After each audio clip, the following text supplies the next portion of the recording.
नमस्कार दोस्तों, स्वागत है आपका हमारे YouTube चैनल राधेश्याम क्लासेस के एक नए वीडियो में। तो दोस्तों, आज के इस वीडियो में हम देखने वाले हैं फ्रैंकल दोष और शॉर्ट के दोषों के बीच अंतर को। ठोस अवस्था के चैप्टर में केमिस्ट्री के 12th की केमिस्ट्री के फर्स्ट चैप्टर के अंदर इसको पढ़ा जाता है और ये दो दोष ठोसों में जो अपूर्णता है, ठोसों में जो दोष है, उसके अंदर इस टॉपिक को पढ़ते हैं। ठीक है, तो एक फ्रैंकल दोष है, दूसरा अपने शॉर्ट की दोष लिया है। इन दोनों के बीच में क्या अंतर है, उस अंतर को हम आज देखने वाले। चलिए शुरू करते हैं। सबसे पहले फ्रैंकल दोष और शॉर्ट की दोष के बारे में बता दूं तो ये दोनों ही दोष जो हैं वो ठोसों में देखने मिलते हैं और ठोसों में अगर बात करें तो ये दोनों के दोनों दोष आयनिक ठोसों के अंदर देखने को मिलते हैं। तो पहले के ऊपर डिस्कस करते हैं फ्रैंकल दोष। फ्रैंकल दोष आयनिक ठोसों द्वारा दर्शाया जाता है। तो ये जो दोष है फ्रैंकल और शॉर्ट, ये दोनों के दोनों ही आयनिक ठोसों द्वारा दर्शाए जाते हैं। तो ये पहला पॉइंट हो गया, ये आयनिक ठोसों द्वारा दर्शाया जाता है। दूसरा पॉइंट है कि इस दोष में धनायन सामान्यतः लघु आयन अपने मूल स्थान से अंतराकाश में चले जाते हैं, जिससे अपने मूल स्थान पर रिक्तिका तथा नए स्थान में अंतराकाशी दोष उत्पन्न करते हैं। इसे विस्थापन दोष भी कहते हैं। क्या होता है इस दोष के अंदर?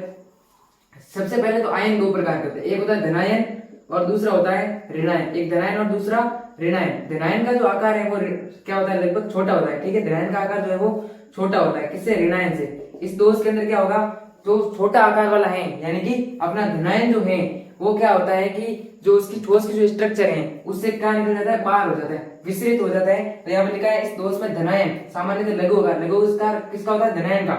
वो अपने मूल स्थान से अंतराकाश में चला जाता है। अपना जो मूल स्थान है, जैसे कि मैंने किसी ठोस को बनाया, यहाँ plus minus plus, positive negative positive negative negative positive, ऐसे करके संरचना बनी। ठीक है, बहुत सारी।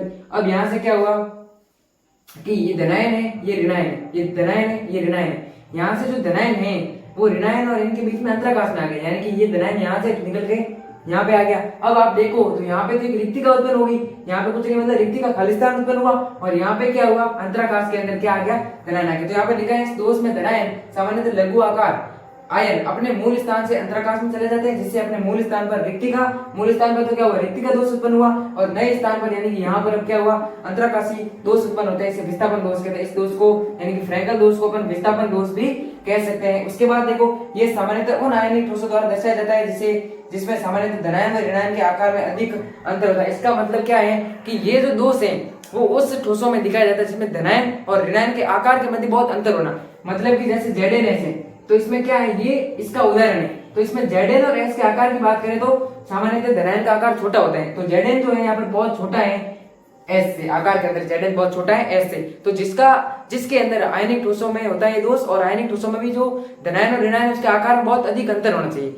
अधिक अंतर होगा तो ये दोष उत्पन्न हो सकता है। तो यहाँ पर लिखा हुआ है कि आयनिक ठोसों जिसमें धनायन और ऋणायन के आकार में अधिक अंतर होना चाहिए। ठीक है, उसके बाद नीचे लिखा हुआ, शायद आपको नहीं दिख रहा होगा कि इस दोष में घनत्व अपरिवर्तित है। यहाँ ध्यान से देखें तो यहाँ पे धनावेश जो था वो यहाँ से विस्थापित होकर कहाँ पे आया है, विस्थापित होकर कहाँ पे आया, इसी स्ट्रक्चर के अंदर अंतराकाश में आया। मतलब ये विस्तृत तो नहीं हुआ, मतलब ये उस स्ट्रक्चर से बाहर तो नहीं गया, उसी स्ट्रक्चर के अंदर है। मतलब घनत्व के अंदर कोई परिवर्तित नहीं होता है, घनत्व जो है वो परिवर्तित नहीं होता है, घनत्व सेम रहता है। ठीक है, और विद्युत उदासीनता भी बनी रहती है, क्योंकि प्लस माइनस में विद्युत उदासीनता बनी रहती है, क्योंकि नेगेटिव ना तो बाहर निकला है ना पॉजिटिव बाहर निकला है। ठीक है, सभी अंदर है तो विद्युत उदासीनता बनी रहती है। इसका उदाहरण बता देता हूँ, कोई मैं आपको नहीं दिख रहा होगा। ZnS इसका उदाहरण है, दोनों का आकार में भिन्नता है। दूसरा AgI इसका उदाहरण है, AgBr इसका उदाहरण है, AgCl इसका उदाहरण है। तो ये क्यों है? क्योंकि यहाँ पे Ag का आकार छोटा होता है I के कंपैरिजन, Ag का आकार छोटा होता है Br के कंपैरिजन और Ag का आकार छोटा होता है Cl के कंपैरिजन।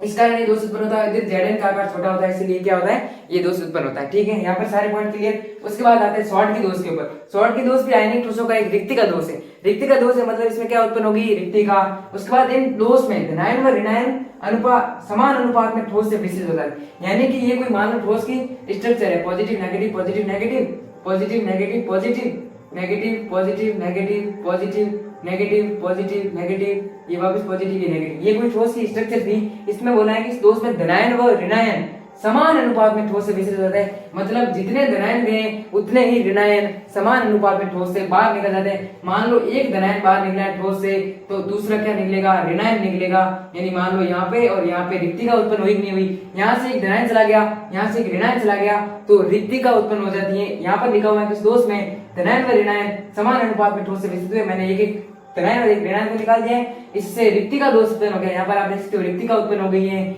और इसे बोलते हैं शॉर्ट की दोष।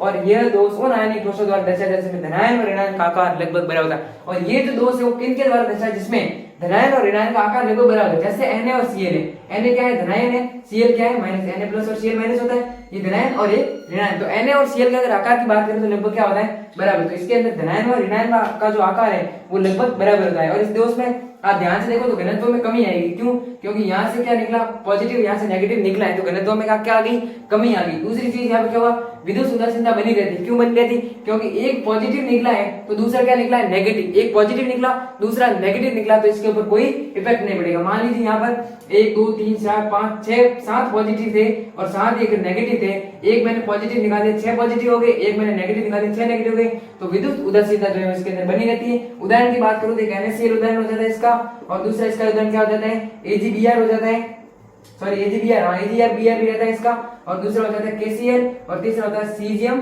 क्लोराइड। तो सीजियम क्लोराइड और सोडियम क्लोराइड और पोटेशियम क्लोराइड और AgBr का अगर आप ध्यान से देखो तो इसमें भी आता है और इसमें भी आता है। तो AgBr जो है वो फ्रैंकल दोष और शॉर्ट की दोष दोनों ही दर्शाता है, क्योंकि Ag और Br का आकार अगर बात करें तो यहाँ पर Ag का छोटा भी होता है और लगभग ज्यादा छोटा नहीं होता है, इस कारण ये दोनों ही दोष दर्शाता है। ठीक है, तो आज की इस वीडियो को यहीं पे समाप्त करते हैं। आशा है कि आपको सारा कुछ समझ में आ गया होगा। धन्यवाद।